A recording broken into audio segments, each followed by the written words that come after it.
E aí, meus queridos, minhas queridas, tudo bem? Antes de tudo, olha o naipe dessa sobrancelha. Cara, olha esse desenho. Pô, tirou onda, não tira? Que vergonha. Tem 14 anos às vezes, parece, né?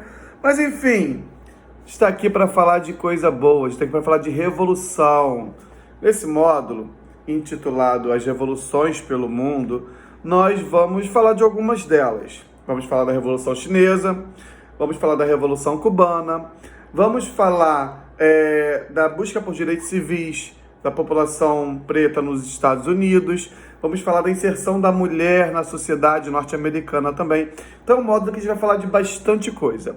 Ele vai ser iniciado com a Revolução Chinesa. Revolução Chinesa que vai colocar lá em 1949 a China no mapa dos países comunistas. Para a gente entendê-la, a gente tem que perceber que esse processo que leva, mais uma vez, em 49, a China a tornar-se comunista, ele vai se iniciar bem antes, lá em 1911. Em 1911, a China vai passar por um processo liderado por um grupo nacionalista chamados de Kuomintang. Esse processo vai criar um sistema republicano na China, dando fim a um sistema milenar, né? Já havia milênios que a China era governada por imperadores. Daí agora não. O cara que vai chegar ao poder lá em 1911 e vai liderar essa república vai ser o Sun Yat-sen. Esse cara chega ao poder, cria um sistema republicano, as democracias são estabelecidas, só que ele morre em 25. Em 21, antes dele morrer, é fundado o Partido Comunista na China. Naquela onda, lembra, de comunismo crescendo na Rússia e querendo se espalhar pelo mundo. Só que, quando morre em 25 Yuan Tse, quem vai chegar ao poder é o Chiang Kai-shek. E esse cara, o Chiang Kai-shek, ele vai perseguir ferozmente o PCC, que é o Partido Comunista da China. E essa perseguição vai fazer com que esse partido tenha que agir na clandestinidade até a Segunda Guerra Mundial. Quando da Segunda Guerra Mundial, a partir mais ou menos de 35, um pouco antes da guerra, o Japão vai ocupar a China. E essa ocupação do Japão vai estabelecer uma série de desmandos aos povos chineses, né? E quando a guerra se finda, em 45, quem vai liderar a expulsão dos japoneses e se tornar herói nacional é um cara chamado Mao Tse-tung. O Mao Tse-tung é o líder do Partido Comunista Chinês. Então, em 49, quando ele definitivamente consegue expulsar esses japoneses do território chinês, 4 anos após a Segunda Guerra Mundial, ele consegue implementar uma revolução socialista na China. E vai ser muito importante essa revolução socialista nos âmbitos sociais. Ele vai promover reforma agrária, ele vai melhorar a condição de vida dos mais pobres. Só que, a partir mais ou menos de 1900, só para não errar a data aqui, para não me perder, a partir de 1966, 60, na década de 60, o Mao Tse-tung vai promover uma coisa desastrosa, que chamamos de Revolução Cultural Chinesa. Consistia, na verdade, em manipular os estudos. Várias universidades foram fechadas, livros foram queimados. A gente nunca pode aceitar um governo que queima livros e fecha universidades. Consideradas essas universidades território burguês, consideradas coisas burguesas. Então, Mao Tse-tung ele vai ter 10, 15 anos, né, os últimos do seu governo, de desastre em termos culturais, que chamamos de Revolução Cultural da China, nada mais é do que uma imposição cultural por parte do Partido Comunista Chinês. Isso vai acabar em 1976, quando Mao Tse-tung morre e na China começam a ser restabelecidas algumas democracias, especialmente na área intelectual. A China hoje se mantém como partido comunista, aliás, um país comunista, mas é o que chamamos de comunismo de mercado. Embora comunista, ela tem diálogo e mercado com países, né, do mundo inteiro e suas fronteiras são abertas para esses países, vide a questão do coronavírus, né, que nasce lá e vai se espalhando, uma vez que ela está envolvida nessa teia do mundo comercial também, tá? Uma outra revolução muito importante que vai ocorrer na América no contexto de Guerra Fria, a gente já falou, mas eu vou dar uma recapitulada, falamos no último vídeo, é a Revolução Cubana.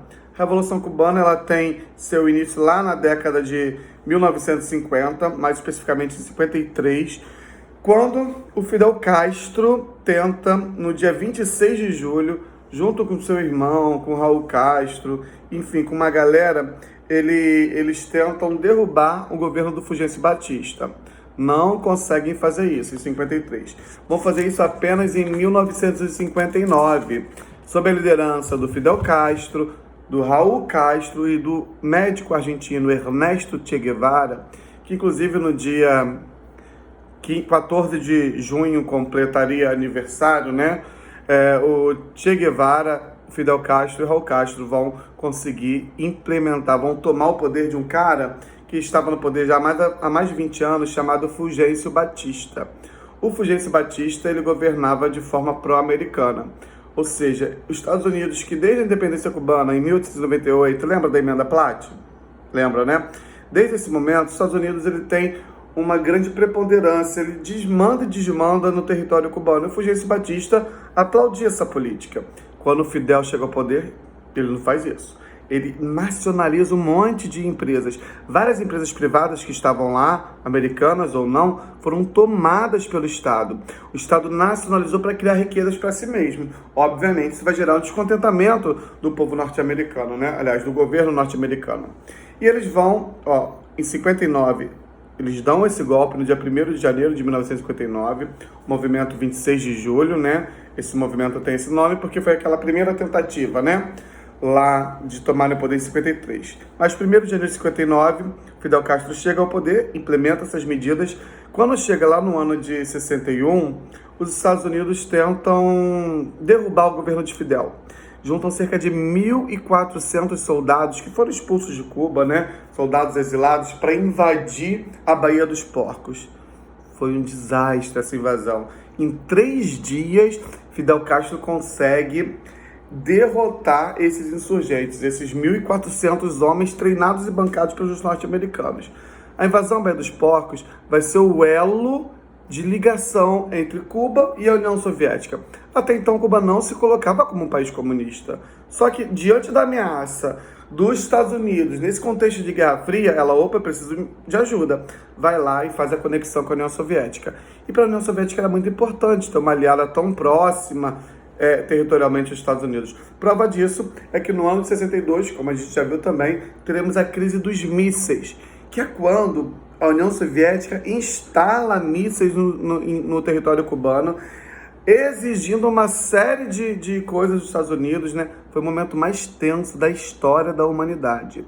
Por muito pouco não se iniciou uma terceira guerra mundial.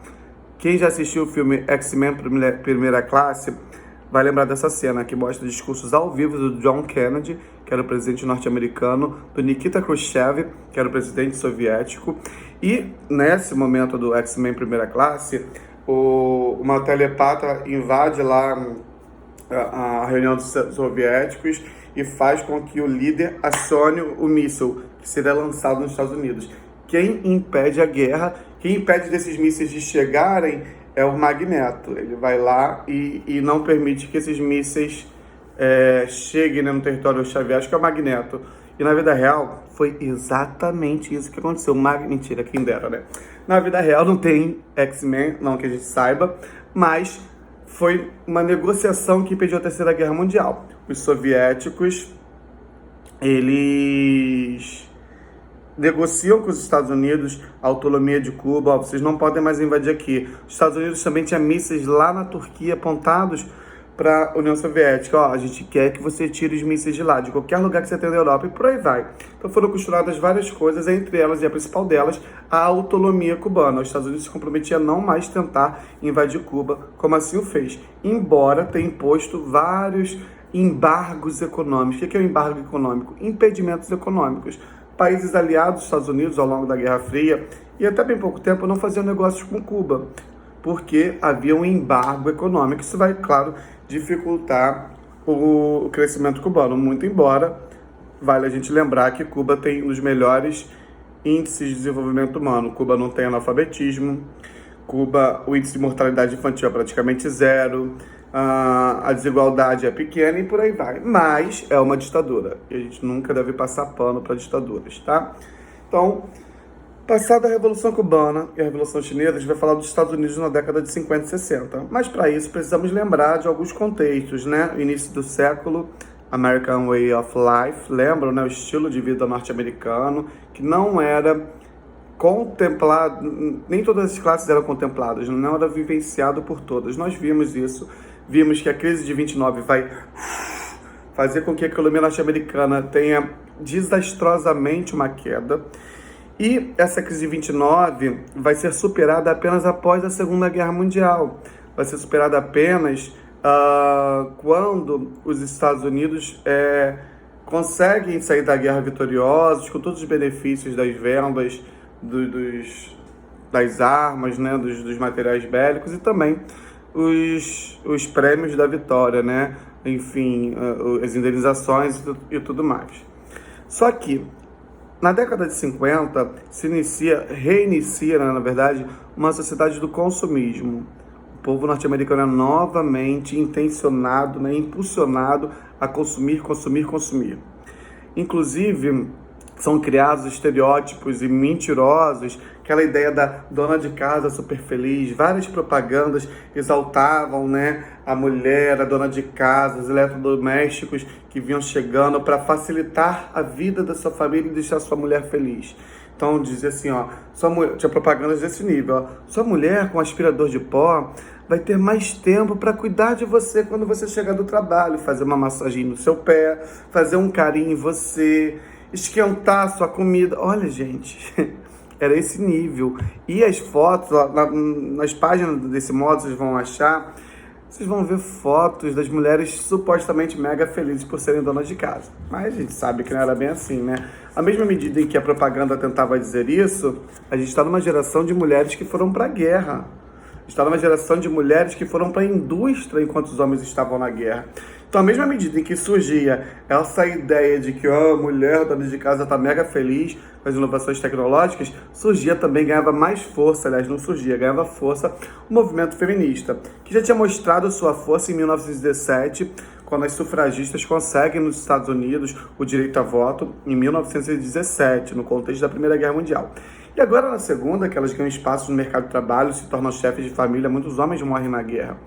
Elas não vão mais aceitar esses estereótipos de dona de casa. Então o movimento feminista vai crescer enormemente, né? Tem uma foto muito famosa de uma mulher assim, né? Que ela tá segurando um muque com um lenço na cabeça, escrito We can do it, nós podemos, né? Então esse nós podemos é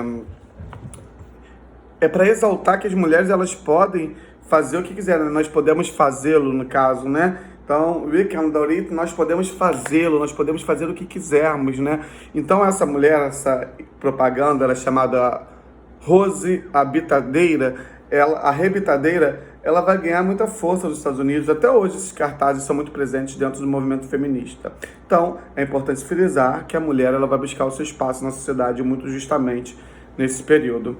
Também vamos ter um período chamado de contracultura, que é a ideia de fazermos oposição a tudo que era estabelecido pelo mundo capitalista. Então, essa contracultura buscava uma reação a esse consumismo com uma vida mais simples. Essa contracultura buscava romper com o patriarcado, com essa ideia de que o homem tem que dominar a sociedade. Levei um susto aqui, gente. Então, essa contracultura vai também combater as desigualdades salariais, vai incentivar a luta feminista. As mulheres, para vocês terem uma ideia como o caminho vai sendo galgado, elas reivindicavam naquele momento o direito de usar cabelo curto, usar mini saias.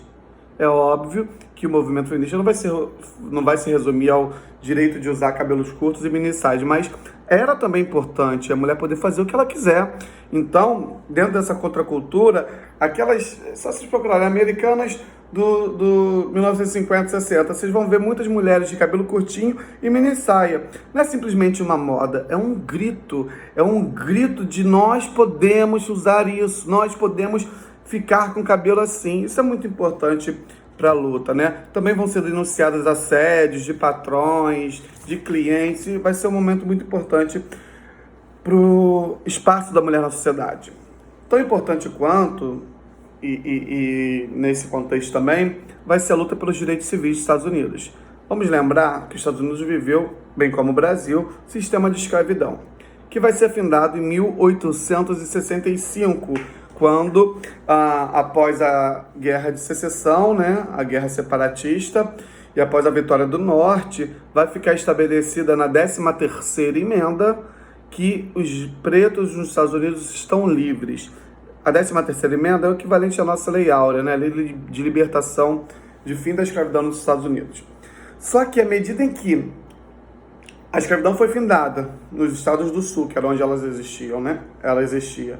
Vai crescer movimentos extremistas contra a população negra. E o mais forte deles é o Ku Klux Klan, que vai atacar a casa de pretos, que vai enforcar pretos em árvores. Tem fotos, só procurando no Google, ó, foto dos Estados Unidos, de negros nos Estados Unidos após a Guerra de Secessão. Infelizmente, são imagens muito pesadas. E o que vai acontecer? À medida em que ficou muito claro que a população branca do Sul não ia aceitar isso, entre 1865 e 1876, muitos pretos foram mortos nas mãos desses brancos. E greves aconteciam que esses brancos não aceitavam ser tratados iguais aos pretos. Olha que absurdo, né? Daí, em 1876, o governo norte-americano acabou cedendo e permitiu a criação das leis Jim Crow. Essas leis patéticas, leis Jim Crow, são as leis segregacionistas, as leis do apartheid nos Estados Unidos. Aquelas leis que permitiam que brancos e pretos tivessem tratamentos diferentes, né? Bairro de branco, bairro de preto, hospital de branco, hospital de preto, escola de branco, escola de preto, bebedouro de branco, bebedouro de preto, público, né? Banheiro público de branco, banheiro público de preto. Ou seja, eram as leis que segregavam. Era comum você ver em lojas e restaurantes, é proibida a entrada de animais e negros. E olha que coisa deplorável, né? Só que essas leis, olha gente, vão estar presentes na história americana entre 1876 e 1965. São 89 anos dessa lei nojenta e patética, leis Jim Crow. E essa lei vai chegar ao fim através de vários nomes, né? A gente pode destacar 3, pelo menos. Sarah Rosa Parks, que eu vou falar mais sobre ela. Martin Luther King Jr., que era um pastor, líder do movimento que vai por fim às leis do apartheid. E Malcolm X, né? O Malcolm X, que vai ser o líder dos Panteras Negras, e a gente vai falar um pouquinho de cada um desses. Sarah Rosa Parks, ela vai ser uma mulher de coragem. No estado lá do Alabama, em Montgomery, no estado do Alabama, a Sarah Rosa Parks, depois de uma vida inteira se levantando para brancos no ônibus, um dia resolve não se levantar. Ela, costureira, voltava do trabalho cansada, no centro que priorizava brancos. O branco manda ela se levantar. Ela diz que não se levanta. O motorista, todo mundo estranha, aquele motorista para o ônibus, diz que se ela não se levantar, ela iria para a delegacia. Ela vai para a delegacia, ela é presa por algumas horas, depois ela é levada a júri e ela é condenada por ter descumprido a lei. Isso vai gerar uma série de manifestações lideradas pelo pastor lá daquela região de Montgomery, o Martin Luther King Jr. E eles vão propor um boicote. Peraí, eles segregam a gente não serve, mas eles vivem do nosso suor. Vamos parar de consumir tudo dessa gente branca. Vamos parar de andar de ônibus. Vamos parar de consumir tudo que dá dinheiro a eles. Isso vai ganhar notoriedade no mundo das passeatas, os discursos sempre maravilhosos do Martin Luther King. Procurem no Google, só procurar assim, Martin Luther King, I Have a Dream. Eu tenho um sonho. I Have a Dream vai ser um dos discursos mais lindos da história. Martin Luther King ganhou o Prêmio Nobel da Paz em 1964. Em 75, as leis segregacionistas chegam ao fim, através também da luta do Martin Luther King, da Sarah Rosa Parks, da população preta que se une contra essas leis. Perceba, não foi um presente de branco, não. Foi uma conquista dessa população preta que não aguentava mais essa segregação, né? E, de fato, lutam para que ela chegue ao fim. Mas a gente também tem o outro lado, que é o Malcolm X. Malcolm X, ele era um pouco diferente do Martin Luther King. Martin Luther King, um pastor que pregava as vias de boicotes, greves, né? Para chegar ao fim. O Malcolm X, não. ele pregava, né, vamos chegar ao fim. Essas leis são leis extremamente inóspitas, são leis extremamente condenáveis. Então, a ação tem que ser forte. Então, ele pregava que deviam tomar em armas, né, pegar em armas para conseguir dar fim a essas leis. Pregava também, né, algumas alas da superioridade preta. Vai ser nesse momento também que vai surgir o termo Black Power, né, o poder negro. O que é o Black Power? É aquele cabelo assim. Então eles vão reivindicar o direito do preto ter o cabelo crespo, aquela obrigação de ou raspar ou alisar. Olha, estamos em 1960, hein? Isso vai cair por terra, porque eles vão criar um lema, Black is beautiful, né? O preto é bonito, o negro é bonito. Então, Black is beautiful vai incentivar o poder do preto, o poder do negro, vai incentivar o cabelo Black Power. E o Malcolm X, ele vai criar um grupo, ele era muçulmano, né? Ele era islâmico, ele vai criar um grupo chamado Nação do Islã, e esse grupo vai pregar, de fato, o pegar em armas, né? Tem uma cena muito icônica nas Olimpíadas de 68, quando dois atletas norte-americanos, né, eles fazem esse símbolo que voltou com muita força depois do caso condenável do George Floyd, que é o mãos fechadas, que o Marcelo fez um gol hoje, por exemplo, o Marcelo do Real Madrid fez, e vários outros, né? O Malcolm X, ele é assassinado por um membro do seu próprio grupo que discordava de algumas ideias deles em 65. E o Martin Luther King é assassinado também por um membro do seu grupo em 1968. Mas, em 65, mesmo ano da morte do Malcolm X, as leis segregacionistas chegam ao fim. Foi uma vitória de Martin Luther King, Malcolm X, Sarah Rosa Parks e todos os pretos do mundo inteiro, especialmente aqueles do Alabama, de Montgomery e do sul dos Estados Unidos, tá? Só um parênteses, gente, não tem como falar disso e não lembrar do caso recente do George Floyd e de tudo que está repercutindo, né, do tratamento que o Donald Trump vem fazendo, vem dando de forma lamentável como líder de uma nação, né, um líder branco, de uma elite histórica. Mas o George Floyd, como o João Pedro aqui no Brasil, como a Ágata, mostram que não se vence da noite para o dia a escravidão, o racismo. Todas essas mortes dessas pessoas têm sim a ver com uma mente racista, tem sim a ver com uma mente acostumada a diminuir, a menosprezar e a matar a população preta. Então eu quero que vocês façam esse paralelo. Vocês não achem que é por acaso. Não achem que é por acaso, porque não é por acaso. Tem o racismo por trás lá, tem o racismo por trás também aqui. Hoje, por exemplo, eu vi um dado bem alarmante, que 63%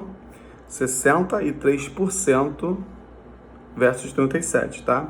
63% da população, das crianças que sofrem com trabalho infantil no Brasil são pretas. Isso significa que apenas 37% são não pretas. Então a gente tem um trabalho infantil muito grande no Brasil ainda, né? Embora tenhamos o ECA, Estatuto da Criança e do Adolescente, que garante o direito à infância, a gente sabe que aqui no Brasil muitas crianças sofrem com trabalho infantil. 63% dessas crianças que não estão na escola agora vendo essa videoaula, que provavelmente não tem carinho do pai e da mãe, ou às vezes até tem, mas que estão no sinal vendendo bala, que estão numa fábrica sendo exploradas, enfim. 63% das crianças que trabalham no Brasil de forma ilegal, porque a criança não tem que trabalhar, a criança tem que estar na escola, 63% dessas pessoas, dessas crianças, são pretas. Não é coincidência, é racismo estrutural. E, se Deus quiser, pessoalmente, a gente vai falar muito mais disso. E para encerrar esse módulo, a gente tem dois movimentos muito bacanas, né? O movimento do rock vai surgir muito forte nesse período, com Chuck Berry e Elvis Presley, que é o meu cantor favorito da vida.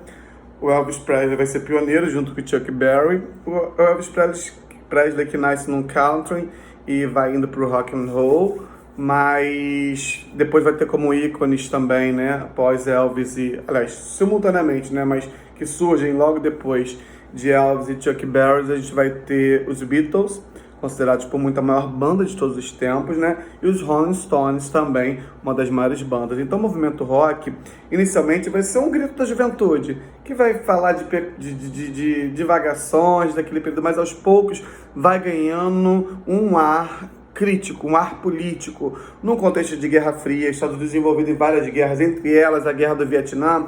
O rock and roll, ele voltou aqui. Entre a Guerra do Vietnã, o rock and roll ele vai ganhar um teor político, né? Tem uma música icônica que vai desafiar os chefes da Guerra Fria que clamavam por guerra, chamada Imagine. Imagine do John Lennon, né? Imagine all the people, imagine se todas as pessoas, ele vai contando, né? Fossem felizes, imagina um mundo sem guerras, imagina um mundo sem Estado, enfim. Procure essa letra, Imagine. E várias outras letras que vão surgir nesse contexto, né? A gente vai ter no cinema também o James Dean, o Marlon Brando, que vão protagonizar filmes que vão mostrar esse lado jovem norte-americano, sedutor, mas ao mesmo tempo esse lado político também. E vai ser nesse momento que vai surgir um movimento lindo, um movimento hippie, em que as pessoas abraçaram de vez essa ideia da contracultura, da simplicidade. Muitas comunidades alternativas, procure a música da Raul Seixas, sociedade alternativa. Muitas comunidades e sociedades alternativas vão ser criadas. O que é isso, professor? É uma parada muito maneira. As pessoas viviam com o básico, elas tentavam viver em comunidade só com o que elas produziam, com a agricultura que produziam, com a roupa que costuravam, com o que conseguiam trocar, ou comprar, ou caçar. Enfim, é uma coisa muito linda. É você fazer quase que um retorno às comunidades mais antigas, né? Brasileiras, no caso, né? Não estou falando de Inca, nem de Azteca, estou falando de algumas comunidades nativas nossas, né? E esse movimento hippie, ele vai ter como ponto alto o Festival de Woodstock em 69, né? Quando as principais personalidades da música da época... Pensem vocês em uns 20 maiores cantores de hoje. Imaginem vocês se eles fizessem um show de 4, 5 dias, num lugar onde só tinha gente do paz e amor, que era o lema do movimento hippie, e nesse show eles pedissem paz, o fim das guerras. Foi mais ou menos o que aconteceu em Woodstock, 69. Pesquisem também, Woodstock, vale a pena ler. Esqueci de dizer um ponto muito importante, tanto para o Woodstock, onde eles vão pregar também a libertação sexual, né? Seja quem você use seu corpo. Isso vai ter a ver também, gente, é bem bom a gente lembrar, tanto do Woodstock agora com esses festivais, como a mulher ganhando mais espaço na sociedade. Vai ser na década de 60 que surge a pílula anticoncepcional, que hoje a gente sabe que causa uma série de agressões no corpo feminino, né?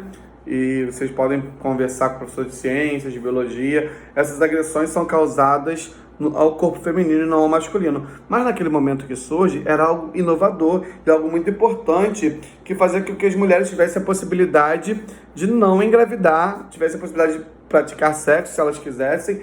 E isso dava a ideia de libertação do corpo feminino, né? A ideia de que ela poderia fazer o que ela bem entendesse com o corpo dela, que ela não era obrigada a ser mãe, né? Mesmo que casasse, ela podia usar a pílula anticoncepcional e ser mãe só quando ela quisesse. Sabe que a pílula falha, né? Mas a ideia que é estabelecida naquele momento. Hoje, como eu falei, essa pílula anticoncepcional ela é muito prejudicial à saúde das mulheres, né? Cria problemas psicológicos no corpo e, mais uma vez, mostra como uma sociedade ela tem uma estrutura machista, né? Por que não desenvolve-se, então, uma pílula anticoncepcional que os homens tomem? Não estão geralmente os homens que abandonam a mulher quando ela está grávida? Uma mulher não tem como abandonar o filho. Aliás, tem como, né? Mas ela vai estar carregando aquele filho. Agora, um homem, isso acontece muito, abandona as mulheres. Então, por que não é ele quem toma a pílula anticoncepcional?